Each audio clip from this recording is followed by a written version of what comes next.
Okay, so we're live. Welcome everybody again to this week's Azure and AI Show.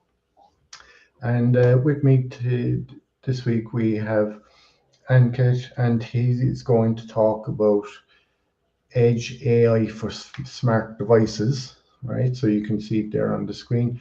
And just to let you know, this is the last week of this year, and we'll be finishing up for about 2 weeks, and we'll be back then, and we'll have some new speakers for the new year. So I leave her over to you there, so and Kit, and myself here, Frank Falvey. Happy holidays to everyone. I'm going to be doing some stuff after this on the 3 new AI certifications that Microsoft are putting out. It's the fundamentals one and the associate one. So I'll talk a bit about that later. So I'll leave her over to you there, so Ankit. Thank you. Right. Thank you, Frank. Thanks for the introduction. Hello, everybody. My name is Ankit Rana. I'm an electrical hardware design engineer. I've been doing hardware design for the past 15 plus years, mainly in consumer electronics. Think of IoT devices, wearables, hearables, portable speakers. So yeah, I've done the design, development, and shipped quite a handful of consumer products. And today we'll be talking about the up and coming field, Edge AI, for smart devices. We'll be diving into the architecture, and we'll take up a couple of applications around it, mainly around wearables, automotive, hearables, etc. So yeah, let me kick this off.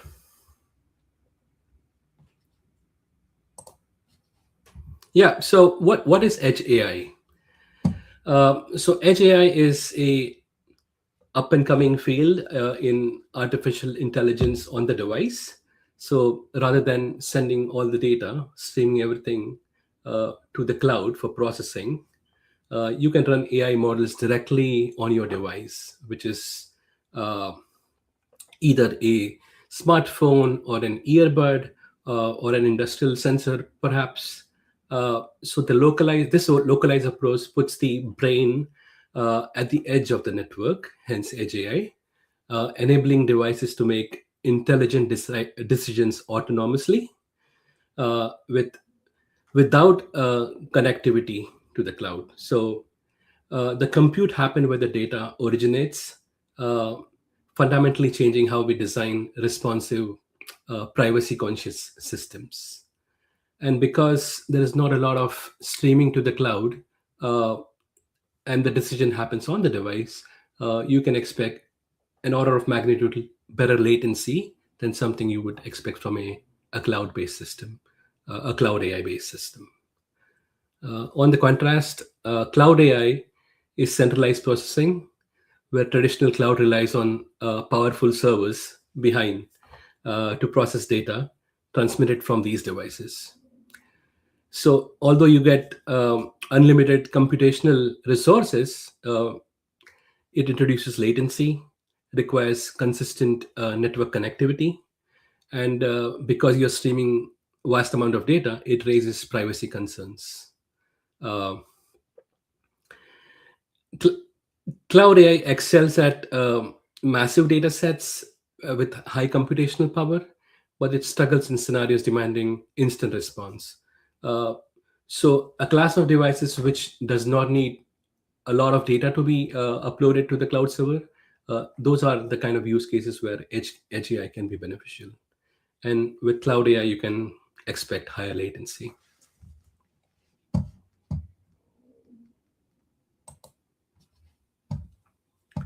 So why would you want to do Edge AI?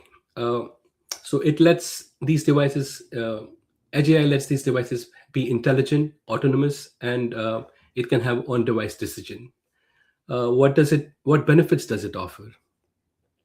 So it enhances privacy because the data is local, it's secure. It's real time. I touched on this earlier. You can get responses in milliseconds for instant actions. And because you're not streaming large amount of data, it optimizes your bandwidth, reduces data transmission to the cloud. And because we are talking about devices which can be small, portable, battery operated, streaming data to cloud consumes a lot of energy. Because that's not happening, you can expect an extended battery life or a high battery life for your device. It's power efficient.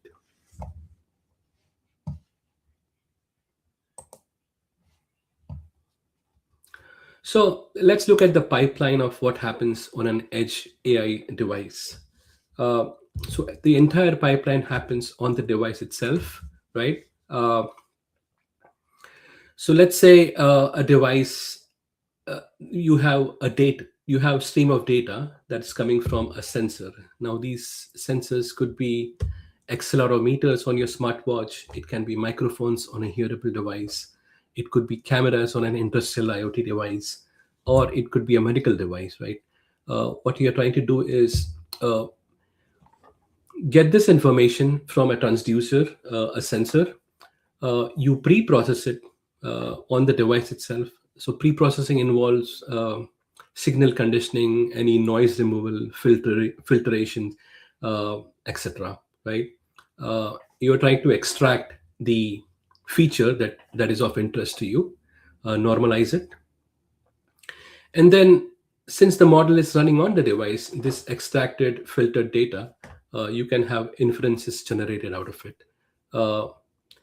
And it can produce predictions, or it can classify your subject of interest, right? And once you've made that conclusion, you can take the action right away. You can trigger alerts or adjust settings or change the UI perhaps. So the whole data stream generation to the final action happens on the device.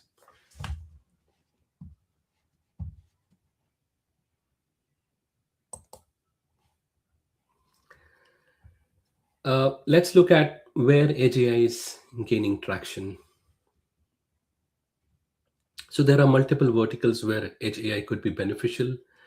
I would kick this off with consumer devices. That's what I'm most familiar with.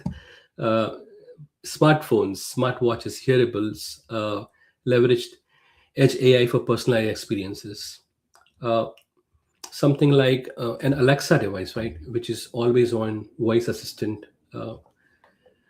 This pre-processing of the wake word Alexa happens on a very tiny chipset, which is always looking for that wake word. The rest of the system doesn't need to be on all the time. So that pattern recognition or pattern matching that you're trying to find happens on a tiny chipset, perhaps. Health monitoring. Think of heart rate monitoring or ECG or blood oxygenation level. That could happen on a health medical device. Adaptive audio processing for hearables. For example, you can think of noise removal, right? Or speech enhancement. Those things can happen on a hearable device. And because these are latency critical applications, and because the processing happens on the device without relying on the network, you can expect minimum latency. And model optimization always has to think about battery constraints. For portable battery operated device, your model has to be lean to make this happen. Industrial IoT, something tasks like predictive maintenance, quality inspection, anomaly detection can happen on industrial IoT devices. These sensors can monitor equipment health, identify failures before they occur, and because oftentimes industrial environments don't have reliable connectivity, these kind of devices can benefit from Edge AI. Automotive is another important segment which is benefiting from edge AI. Think of ADAS systems, advanced driver assistance systems, autonomous vehicles, which requires safety critical edge AI, object avoidance, driver monitoring, for example. Think of while you are you are falling asleep. So these devices can monitor your eyelid movements, or your eyes to detect whether you are drowsy or not. And then modern automotive devices have a lot of sensors built in there, lidars, radars, which all have to operate with minimum latency without cloud dependency. So these are the areas where in the automotive segment where edge AI is proving beneficial.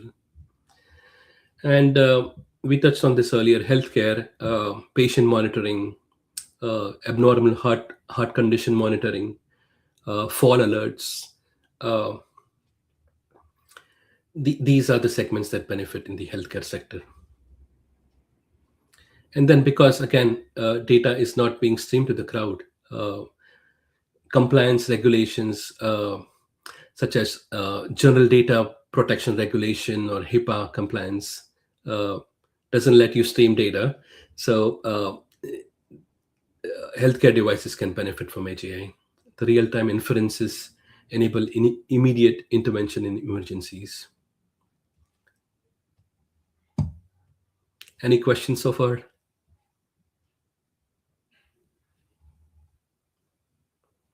All right, I'll take that as a no. No questions so far, anyway. Sounds good.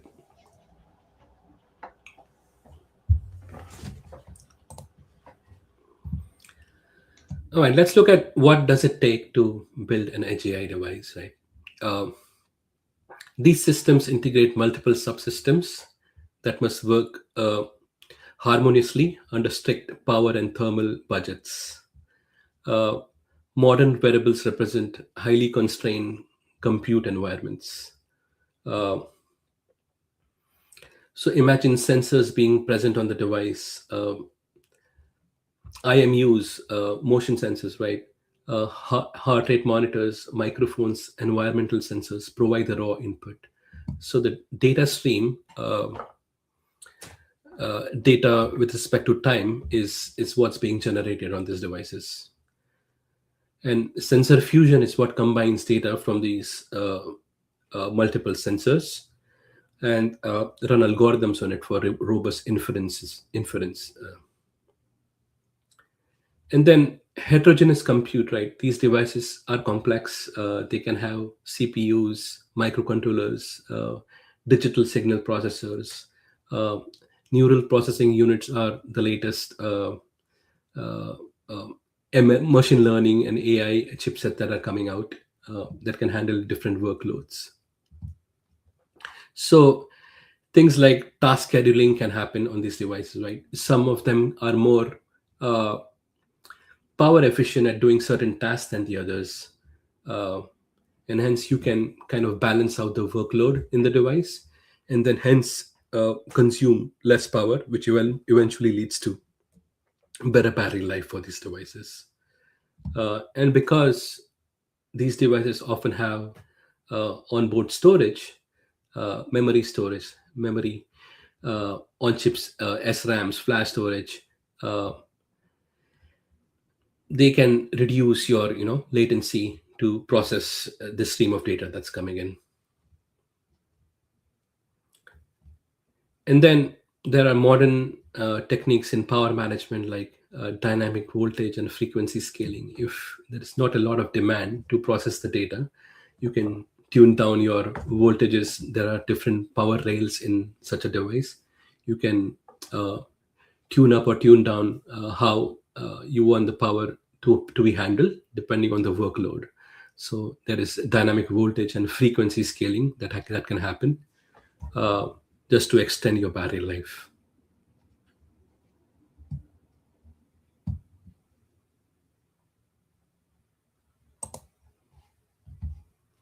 And we touched on this briefly earlier. What are the kind of hardware? What are the kind of chipsets that you would need to do edge AI, right? For example, a microcontroller unit, an ARM Cortex M, is very good in power efficiency, but it provides low flexibility. A digital signal processor is very good in power efficiency, but offers medium flexibility. And NPUs are the up and coming edge AI processing agents, which provide excellent power efficiency, right? And have excellent latency, but have low flexibility. So depending on the need, you might want to mix and match different kind of processors. A GPU, a graphics processing unit, is good at looking at image data or video streams, but it is heavy on the power side. And field programmable gate arrays are extremely flexible. So looking at your model, looking at your compute load, you can choose the type of processor that you would need, and which will give you the most optimal battery life for your product.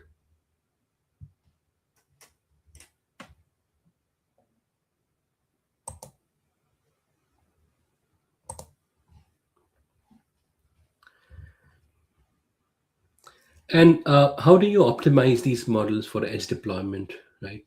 Uh, uh, a microcontroller, for example, can be a floating point 32 type of processor, but instead you can do quantization by using a neural processor to an int8 to have a smaller size and faster inference. So you don't have to run the CPU all the time to if the data stream doesn't have all the information needed. uh, it happens in a int8 type uh, operation. Then you can have faster inferences. You can remove weights and connection. This comes from your classical neural network uh, neural processing, cutting parameters by 50 to 90%. And then you can train smaller model to mimic larger ones efficiently, transferring knowledge. And what are the kind of tools that you can use for edge AI, right? There are many tools like TensorFlow Lite, CMSys from ARM, Onyx Runtime, which is used to deploy these models on microcontrollers, uh, offering optimizations such as quantization aware training. And these models are often faster and use less energy.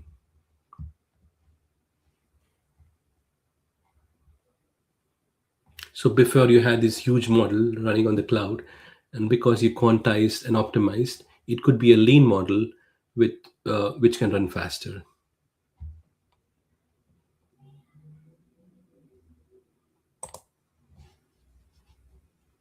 Now let's look at some applications where edge AI is beneficial, right?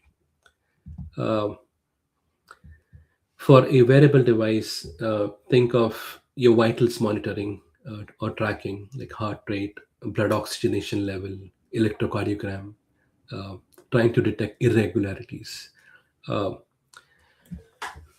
in edge AI, you have input stream, and you are kind of trying to do pattern recognition or trying to identify a certain signature in your stream of data. And if there is a match, you make a conclusion based on that. You can do based on your IMU, inertial measurement unit, which is your gyroscope or a magnetometer. It is trying to look for certain signatures, and hence you use that information to classify a certain activity that you are doing a workout, for example, or a person is falling, right? An elderly person is falling, and then you can use this information to conclude that, hey, a corrective action needs to take place. An inference can be generated based on a signature that from these various sensors.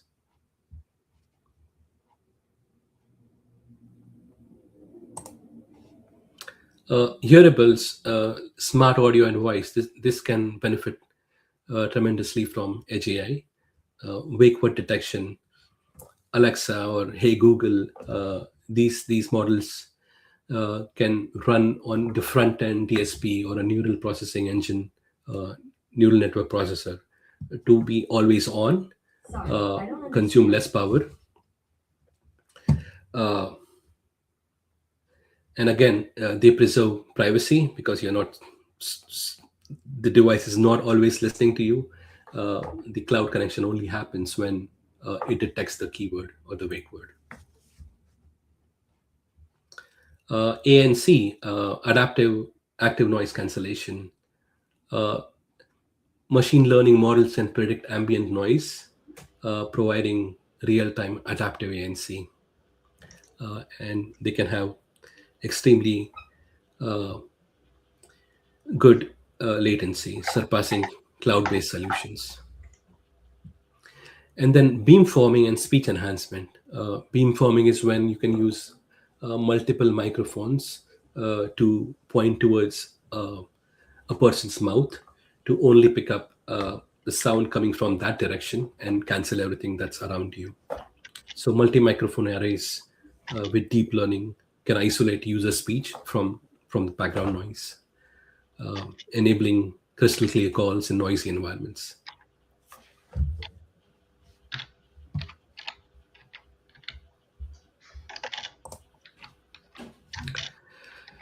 And automotive systems can, with requiring safety critical Edge AI, can benefit as well. They have strict functional safety requirements. People's lives depend on this.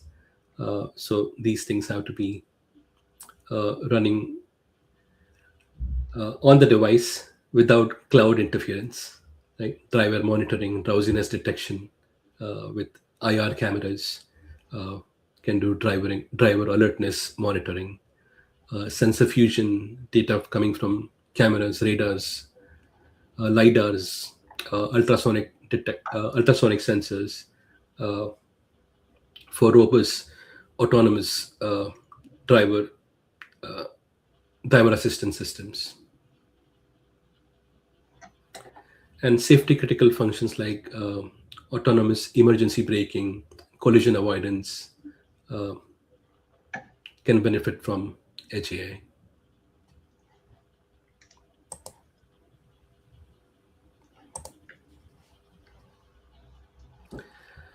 Let's look at Internet of Things, connected environments. It could be a factory which uses Edge AI, predictive maintenance, equipment failures, reducing runtime and maintenance costs, occupancy sensing and HVAC optimization. Only turn on the AC or the HVAC when people are present. That detection can run on the front end of these devices, leading to significant energy savings and improving comfort. And because these models are lean, these devices can be battery operated and can run for years.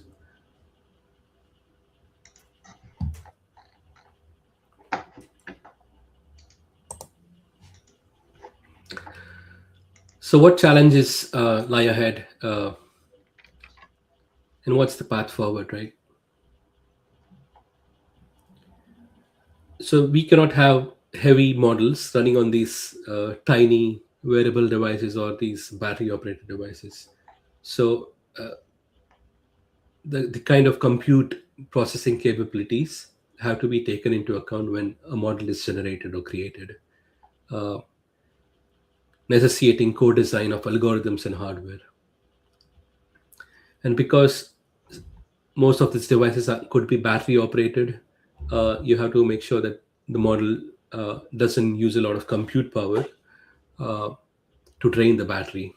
So one has to be conscious around battery and thermal limits of these devices, not to generate a lot of heat,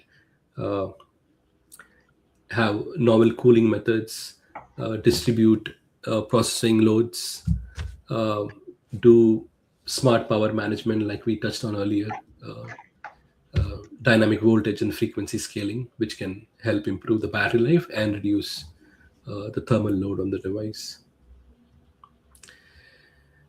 And there are quite a few of these tool chains available today.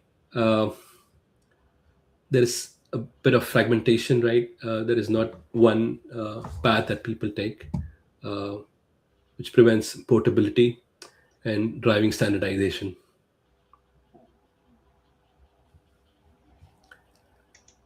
And there are emerging paradigms such as agentic AI and federated learning, which can push capabilities to autonomous decisions and privacy-preserving learning.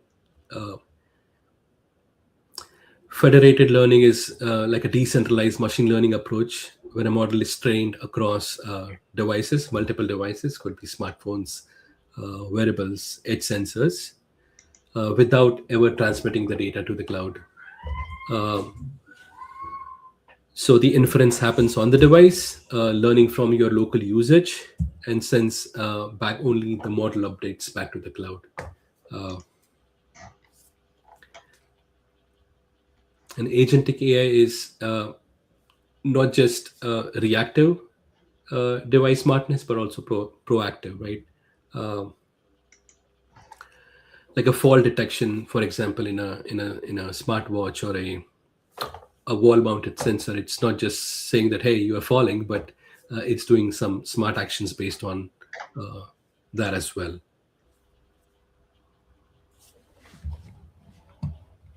Such as notifying somebody or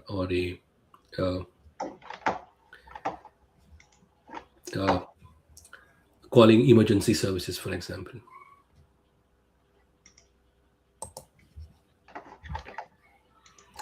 So I truly believe that Edge AI is the future. Edge AI is fundamentally transforming how we architect intelligent systems by processing data locally. It delivers ultra-low latency. It preserves user privacy. And these systems can run offline. So privacy by design, sensitive biometric and personal data remains on the device, giving users control whilst enabling AI-powered experiences. Low power intelligence, because you're not streaming a lot, these things can run in milliwatts, enabling always-on capabilities. And responsive and reliable, millisecond inference latency and offline operation ensure consistent performance regardless of connectivity. And with this, I conclude my presentation. That's great. Some very interesting stuff there, like especially, like where you can use stuff like the elderly, like when, as you were saying there, if they fall, it can kind of pick up like a person is in trouble and it can actually call for assistance for them. All those type of things, like people take for granted, Yeah. they don't know what's actually behind the whole thing of it. Like I did a project with the IoT device before. It was actually about 5 years ago now. It was 2020, and we done. There was a group of us. We had an IoT button that I actually got at one of the Microsoft conferences, and it basically was a push button. So what we done was we made a first aid button, so we could place these all around the factory. And when you hit the IoT button, it would actually send the thing through the Wi-Fi into the cloud, trigger, set a trigger to give a response to all the first aid people in that area to go to where that particular button that was pressed.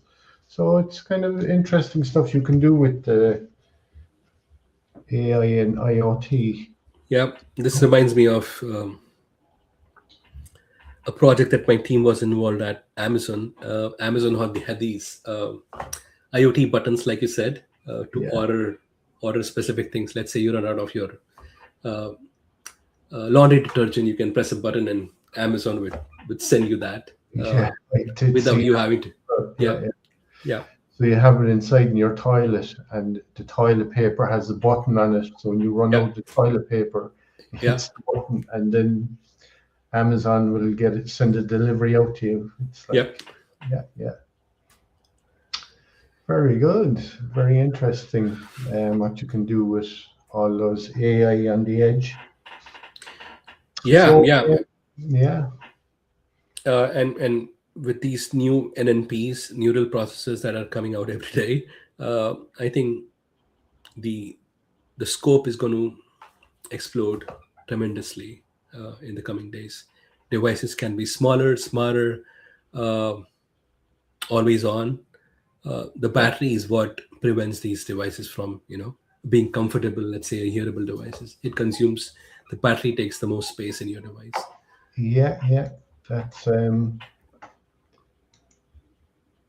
That's interesting. All right. So as you say, like they're going to use less power as well.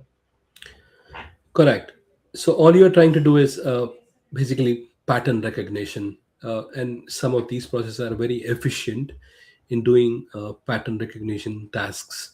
Uh, let's say Alexa is basically the keyword. Alexa is basically you're trying to look for a certain signature in your audio path or your audio stream, or heart rate, for example. Right, there is a certain signature in the PQRS wave that you see in your heart rate. Yeah, Uh, yeah, to make an inference that, hey, this is your heart rate, or somebody just said Alexa. And because this happens on the front end, and the main host processor is kind of in the sleep mode or low power mode, uh, basically offers a better power efficiency. right. So if we say the QR, the heart rate, the wave, Yeah, like obviously that's run on electricity, like the electricity around your heart. So we say if I had an anomaly, we say your heart went out of rhythm. Would it wake the device up then to get that to? correct. Yeah, So basically your model would be trained to detect anomalies, right? So if for, let's say, a period of time it doesn't detect the normal heart rate, or it doesn't detect a normal wave of the heart rate, then it's very efficient at detecting abnormalities or anomalies. And then once it detects that, it can trigger a corrective action, alerting emergency services, or um calling your near and your loved ones, for example. yeah. So like you can actually program this to do certain things. Could you kind of say, look, I want it to do a scan of the heart every 15 minutes or Yeah, every hour or something like that? And yeah, yeah. So obviously that would, if it was running on the battery, then it would use more power. But yeah. yeah, yeah, yeah, I mean, fall detection is an important application as well, right? With elderly people, yeah, you can look for certain signatures of fall from your sensors, like accelerometers. If there is a sudden change in either the XYZ axis, or your gyroscope sees a sudden change, or even wall-mounted devices like millimeter wave radar, which can do these functions, especially in hospitals. yeah. So like we say the elderly there now, as you say, like somebody fallen. Before it would actually call someone, would it be something like a message to say, "Are you okay?" before I send this message, or Yes, so there could be that's a great question. Yes, there could be a feedback path, right? Are you yeah, okay? And then let's say you respond within, let's say, about a minute or 30 seconds, right? It depends on the developer, whatever a certain manufacturer would like to do. Yeah, But you get the idea. sure. Very good. Very interesting. And like, if anyone has any questions, they can find you on LinkedIn anyway. If they have questions, you can stick them into the chat on this show, and I'll pass them on to you. So I'm just going to do some slides there. There's 4 new certifications that Microsoft is bringing out. It's actually in beta at the moment. So I'm going to share my screen. Ankit, are you okay to hang around for the next few minutes? Yeah, definitely. Yeah, very good. I'll just share my screen. You can tell me if you can see it there then. Yeah, go for it. Entire screen. Share. You see that PowerPoint there? Can you see that there? Yes. Sorry, I was on mute. Yes, I do see it. I'll put that in slideshow. Okay, so Microsoft has come up with 4 new certifications, right? They start off at AB, so they're AB series certifications. And I'm just going to give you a kind of an overview of the Microsoft Agentic AI certification path. So why has Microsoft launched this AB series, right? AI demand has exploded, as everyone can know. But skills lag behind us, so they brought out these certifications to address this issue, right? So enterprise needs governance, security, and safe AI rollout. I know they have the AI 900 certification, which kind of covers some of the stuff inside in this, but they needed something a bit more to cover it from a kind of not an AI 900 certification fundamentals one, but an associate level one, right? So then they want agentic AI, like, requires orchestration and reasoning, which is a bit more complex then as well. So they've kind of brought out another certification to address that. The next one then is business needs, right? AI expertise, right? Just beyond, like,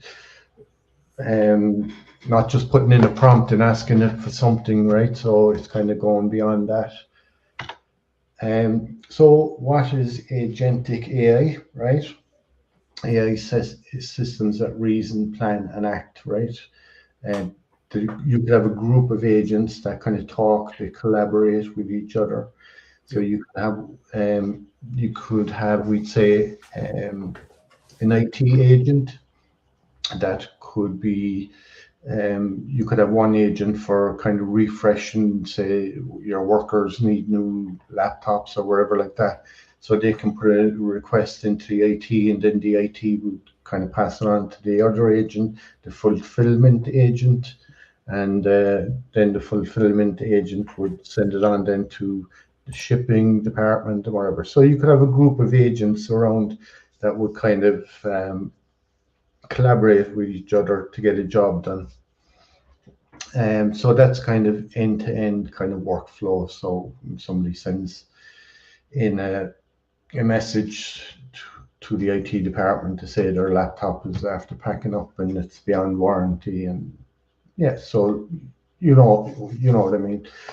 So it's kind of gone beyond traditional chatbots. So as they say, like, could have a string of these AI agents all talking to each other.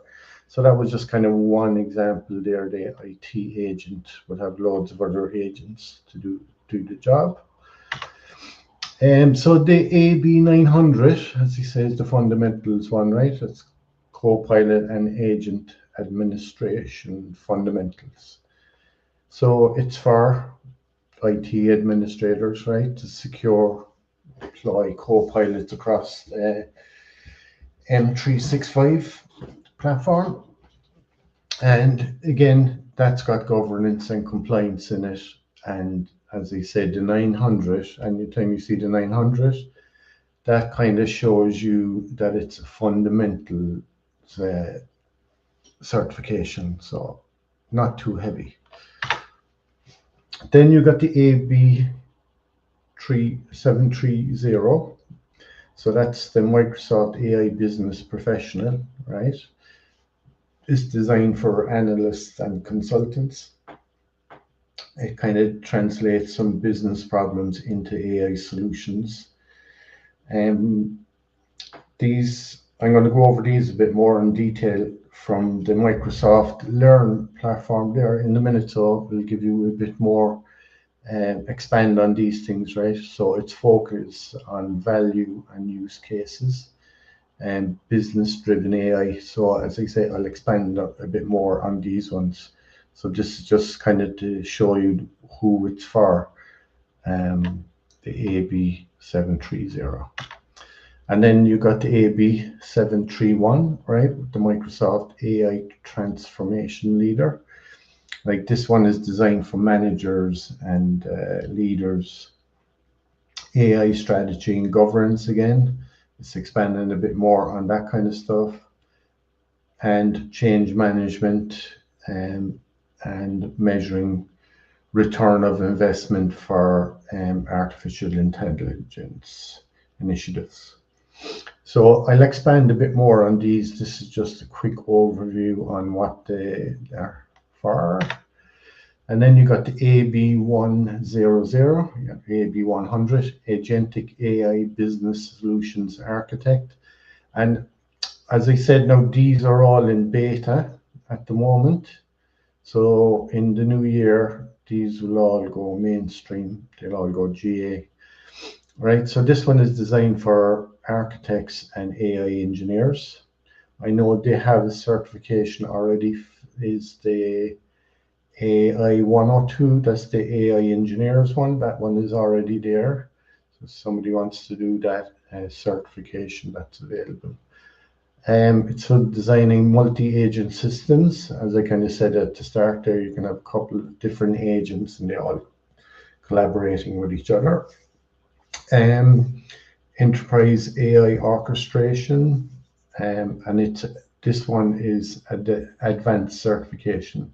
It's just above the associate. So you'd have the fundamentals, the associate, and then you'd have an advanced certificate. I'm going to expand more on these ones shortly. So it's kind of say which certification should you take.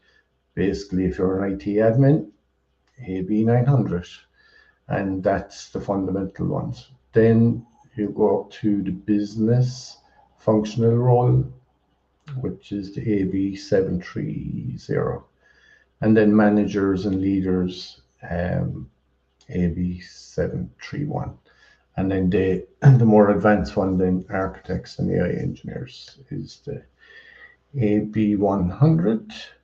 So I'm just going to go out of this one here now, and I have them already opened up on. So this is the AB 100, right? And all this information is freely available on Microsoft Learn. If any of you, all the exam material is here free, and I'll show you they've got actually a free exam engine as well if somebody wants to check, right? So this one here, right, is telling you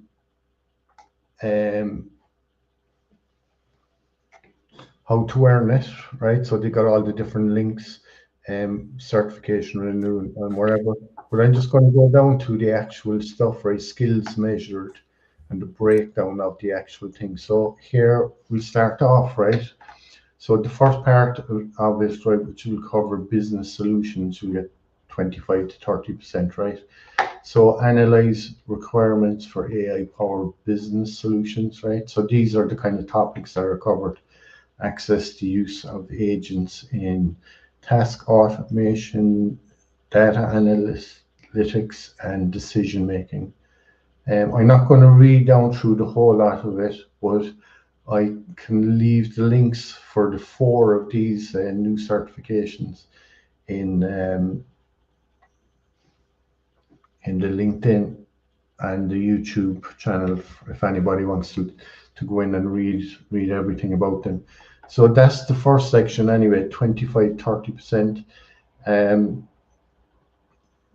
Well, at the short glance there, they've kind of broken up into 3 sections. AI-powered business solutions, then the design AI-powered business solutions, right? So plan, design, and deploy basically is what they're kind of covering there. So the plan one, and here is the design one then. So it's kind of broke up into implementing AI adoption process, right? That kind of covers the whole cloud framework for Azure. So it sounds a bit complicated, but when you drill down into it, it's not too bad. A lot of people have probably used it already. Designing multi-agents. I gave an example of one there for the IT agent, right? And you can use this in Microsoft 365 Copilot or Copilot Studio, and now the Azure AI Foundry. So you can build all these agents on those three platforms. And besides building them from scratch, there's also third party. There's lots of companies that have made pre-built agents, so you just go in and you just fill out your own details on them. And one actual thing about all these agents, I see an article there in the last couple of weeks that by the end of 2026, there'll be 1.3 billion of these agents deployed around the planet. So it's incredible. So this is kind of one of the reasons Microsoft has put these certifications together. So it's all about agentic AI and the agents. So that's the plan. This is the design section. And as I say, I'm not going to read the whole lot of it. People get bored. So the other part here is the design, right, which is another 25-30%. And typically, Microsoft certifications, you have to get around 700 out of 1,000. So it isn't too bad if you know 20%, 25% of each section. You should be good to go. But I'll show you. These are the design, and there's the orchestration part of it. So the deploy part here is 40-45% of it, right? So it analyze, monitor, and tunes AI powered business solutions. So it's getting a few examples here of tools required to monitor agents, analyze backlogs, and use feedback for agents. So it uses a lot of different stuff, like interprets telemetry data from performance and model tuning. I know our previous speaker, Ankit, there was kind of talking about stuff like this stuff, like monitoring the AI kind of stuff here and analyzing it, all the different models. So it looks like there's a good lot inside in this one, but this, as I said, this is the advanced certification. So don't want to be scaring people off it. So we go, look, I have the other one here opened up, right? This is the Microsoft 365 certification, Copilot and Agent Administrator. And it's the fundamental one, right? So it's the AB900, right? So I'm going to put all these links in later on, so if anybody wants to pick back up on them. And inside here, there's lots of kind of links to AB 900 study guide. It's got an exam sandbox as well. So this one basically, you can go in and you can take the exam. It gives you about 45 minutes to do the, I'll just click on it here, just open a new tab to see. So it normally gives you about 45 minutes. Okay, so here kind of is, this is what you get when you went through a real exam. I'm not going to actually run it now to give the you can see the time up on the top of it, right? So this basically gives you the chance to do a real kind of exam. The questions are not the exact questions that you get in the exam, but they'll be kind of something similar. So if you get 80 to 85% 3 times when you do this practice exam, they say you're good to go. And I agree, because I've done the AI 900 last year. Was it last year? Yeah, last year. And I got 85% 3 times. And when I done the exam, I passed it first time and I scored over 700 points, which is my first time ever getting a result over 7. Oh no, sorry. It's 900 I got. 700 is what you need to pass. I actually got 900 points, and which is a very high score. So just going back to this one, so here they give you the full course, Introduction to Microsoft 365 and AI Administration. So the course is not that long. There's 2 sections, and it's 3 hours 26 minutes, and then you've got 3 hours and 19 minutes. So you're talking roughly just under 7 hours. So this is the exam part that I was actually talking about here, 45 minutes to complete the assessment. And if you fail the certification exam, it says, don't worry, you can take it again in 24 hours after your first attempt. So you can do it every day if you want to, okay? So that's the AI 900. So I'm just conscious on time. So I just come over to this one here. This is the AB 730. So this is the one for the business professionals. And at a glance, it's basically understanding generative AI fundamentals. A lot of people kind of be familiar with that now, generative AI. So to give them 25 to 30% on that.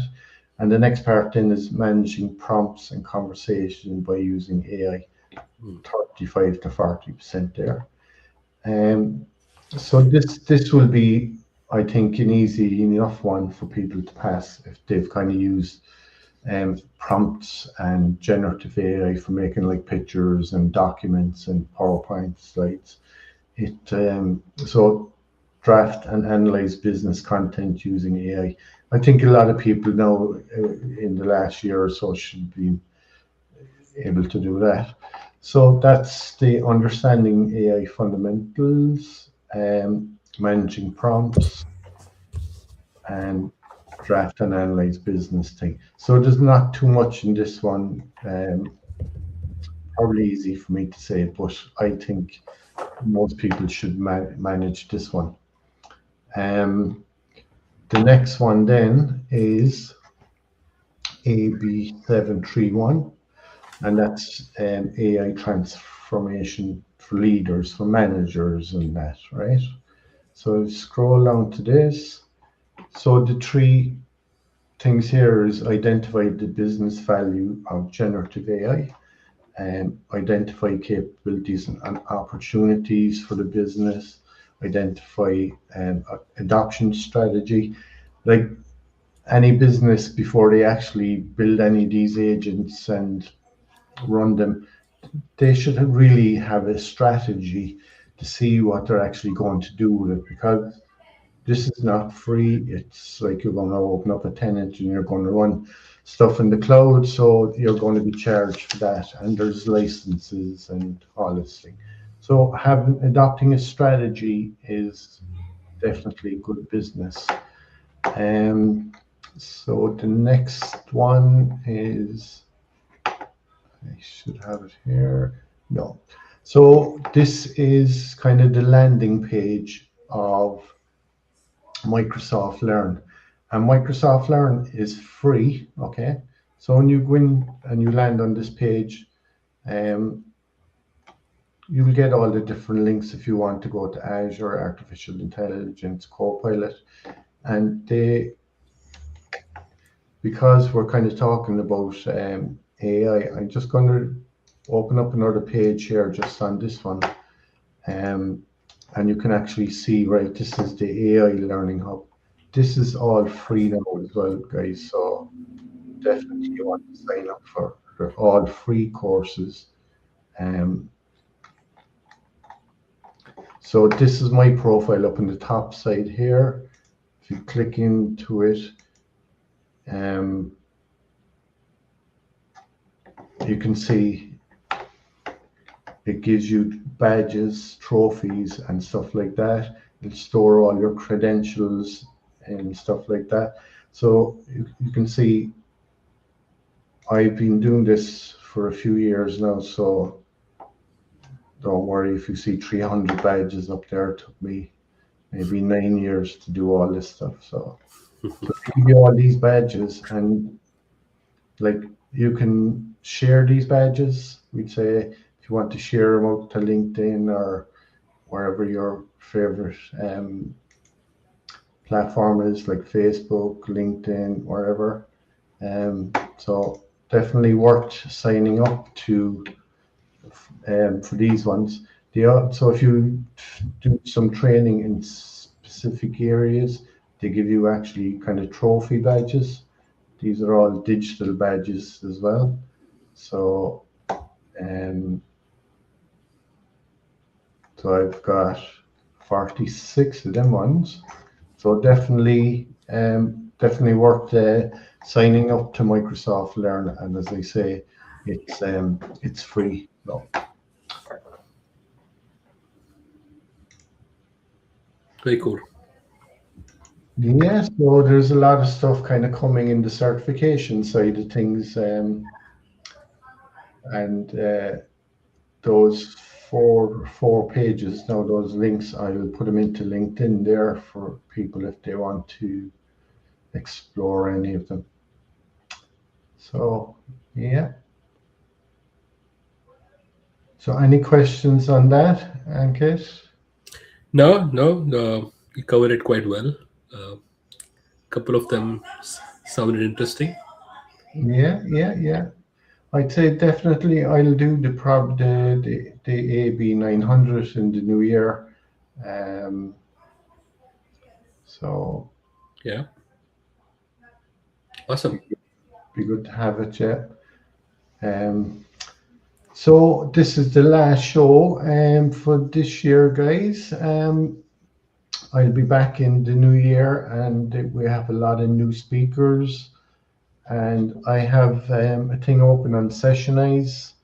If anybody wants to, if they're signed up to Sessionize and they want to speak on the show, they're very welcome.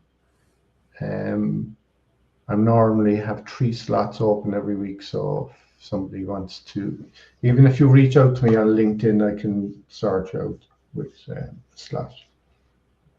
So we're just up on the hour or so, and wish everybody happy holidays and happy new year and that. Is it happy holidays you say in America? Yeah, that works. Happy holidays. Yeah. A lot of us kind of say happy Christmas over this side of the world as well. Yes. So whatever you're into, Happy Christmas, Happy New Year. Yep. So, Ankit, have a good one. Thanks for having me, Frank. Yeah, pleasure being here. Talk Happy again. holidays to you too. Yeah. Okay. Bye-bye. Bye, everyone.